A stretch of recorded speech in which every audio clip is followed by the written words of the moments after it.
Kaso kailangan na natin kumilos na mabilis. Kasi sabi ng doktor, nagre-recover na yung mata niya. Ano? Kaya bukas na bukas din, papalayasin na natin sila. Total, nakuha na natin ang gusto natin. Nay, bakit mo pinirmahan yun, ha? Maliban natin kung ano nilalaman ng papel na yun. Huwag kang mag-alala, anak. Malapit nang matapos ang maliligayang araw ng tatay mo at ng kabit niya. Tita, bakit may dala kang maleta? Aba, syempre, lilipat na ako dito sa bago kong bahay. Ano? Tay, ano ibig sabihin nito, ha? Nakalagay dito sa papel na pinirmahan ng nanay mo na amin na tong bahay, mga sasakyan niya at ang mga pera niya. Napakahayop nyo! Bakit ang ingay? Ano nangyayari? Nay, kinuha na nila lahat sa atin! Ayan, magsama kayo mag-ina. Ngayong nasa amin na ang lahat, pwede na kayong lumayas. Ramon, magse-celebrate tayo, ha? Ang galing niyo din, no? Ha? Nakakakita ka? Bago kayo mag-celebrate, i-check niyo muna kung pirma ko ba talaga yung nakalagay dyan. Hindi pwede to! Tay! Attorney! Kita mo naman kung anong ginawa na tong dalawang to, di ba? At nandito na rin ang ebidensya na magpapatunay na naghaharutan sila sa loob ng bahay ko. Anong gagawin niyo sa amin, ha? Mahal, huwag mo naman gawin sa amin to, please, oh. Magbabago ako, please. Oh, eh! Sorry kung natatapakan kayo pagka-love team nyo, ha? Arestuhin nyo na yung mga yan. Mag-celebrate kayo sa kulungan. Kayong dalawa, sumama na kayo sa akin sa presinto.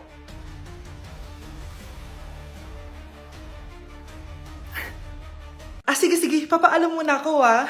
Anay, pwede ba ako sumama sa gala namin magtutropa? Ayan, gala na naman! Hindi pwede! Ano ka? Anak sa mayaman? Nay, sige na! Kasama ko naman yung anak ng kumari mo. Kahit kasama mo pa yung anak ng presidente, wala akong pake!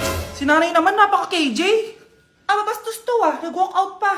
A few moments later. Wow, nagugas ng plato. Parang may gusto, Hoy! Kahit magugas ka pa ng plato dyan, hindi kita papayagan, no?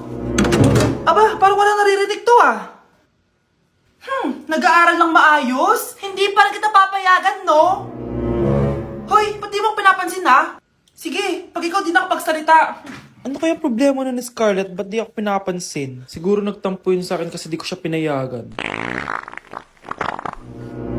Anak, please pansinin mo na ako. Pwede ka nang gumala. Sige, pinapayagan na kita.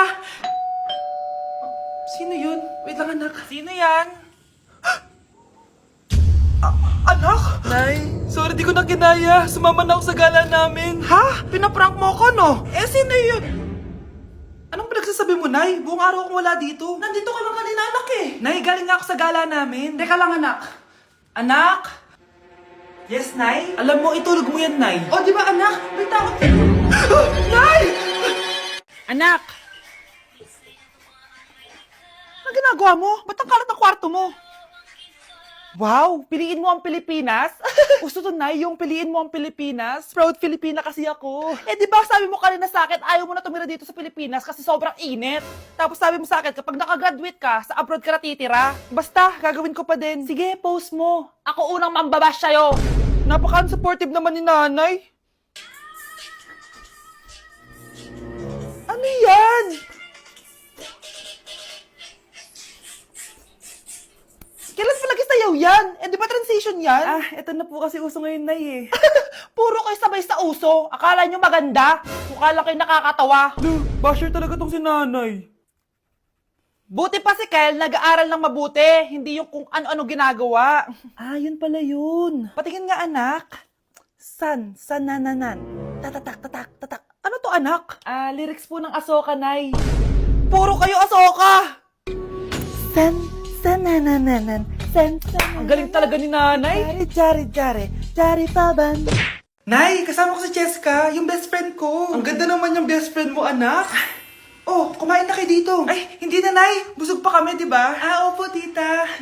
Sige. Pasok na kami sa kwarto, Nay, Tara na.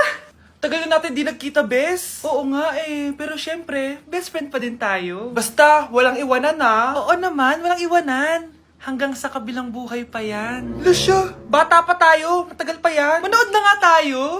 Sige, kunin ko lang ang mga chichirya natin. Mare! Oh, Mars, ang ginagawa mo dito? Nandiyan ba si Scarlett?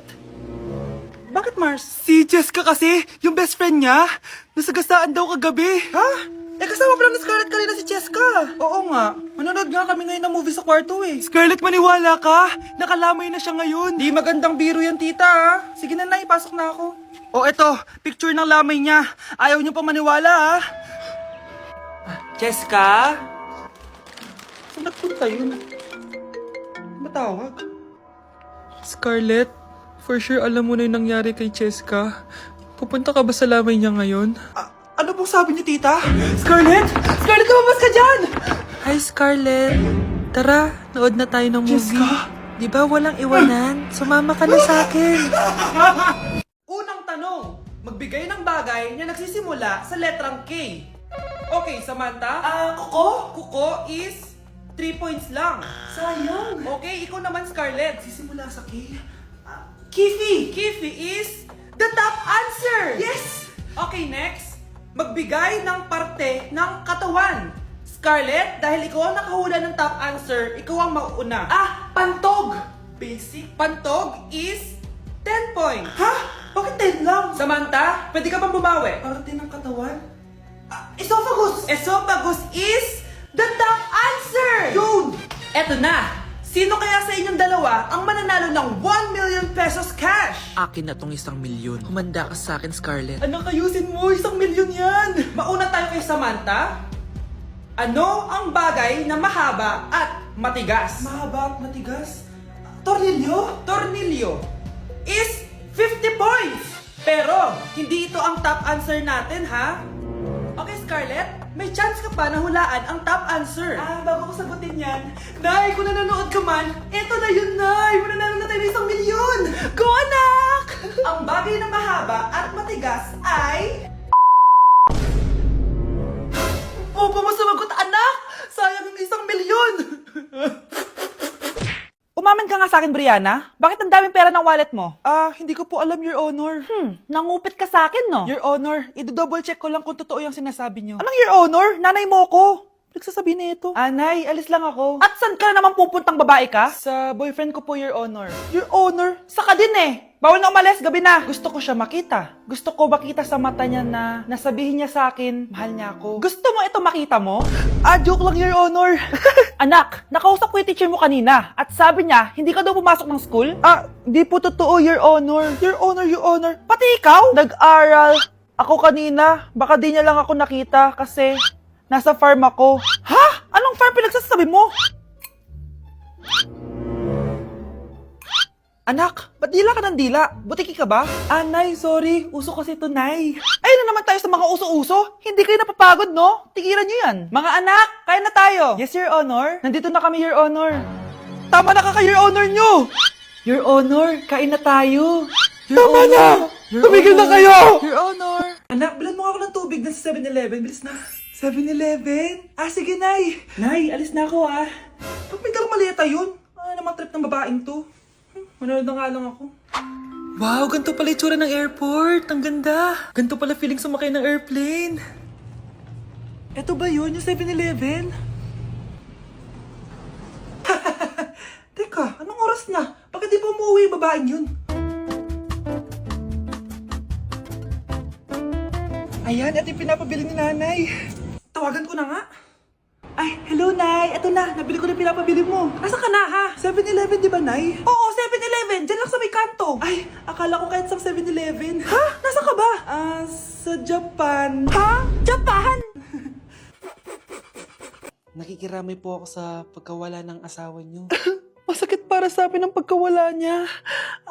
Kailan pala namin makukuha yung mga ipapamana niya sa amin? Ipaprocess pa po namin yun, ma'am. I-update na lang po namin kayo. Sige po, attorney. Sakit ng pagkawala niya. Nay, tignan mo, may medal ako. Ano namang paki ko dyan? Di ka ba proud sa akin? Hindi. At wala akong paki sa'yo. Iniwan ka na ng tatay mo, di ba?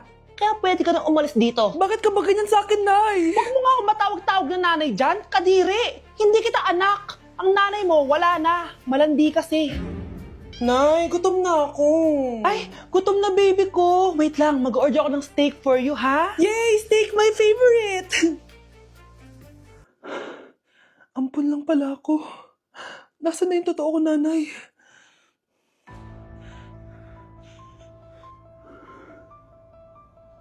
Tulog sila.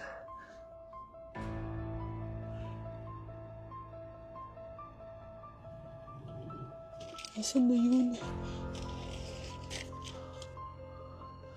Ito ba si nanay? Sino ba ito tumatawag na to?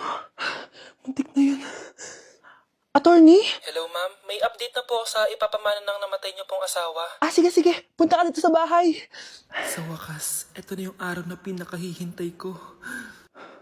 Hoy, ikaw! Pag dumating dito si attorney, magtago ka. Hindi niya pwede malaman na may isa pang anak ang asawa ko. Sige po. Ma'am, nakuha na po namin yung last will and testament ng asawa niyo. Ang nakasulat po dito ay, ang 50% ng kayamanan niya ay mapupunta po sa inyo. Ha? Mali ata yan, attorney. Dapat 100% ang mapupuntang kayamanan niya sa amin. Kami lang ang pamilya niya eh. Bali ma'am, ang nakasulat po kasi dito ay ang isang 50% po ay mapupunta sa isa niyang anak. Ano? Baka yan yung isa naming anak na nawala? Oo, sa amin na lang yan. Ako ang isa pang anak ni Ramon.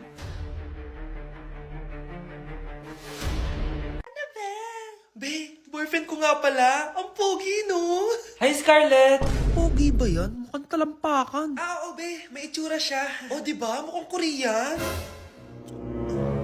Be, ang ganda ng makeup ko, no? Slay, diba? Slay ba yan? Mukhang pampatay yung makeup. Oo, be. Slay! Diba? Pwede na ako maging makeup artist.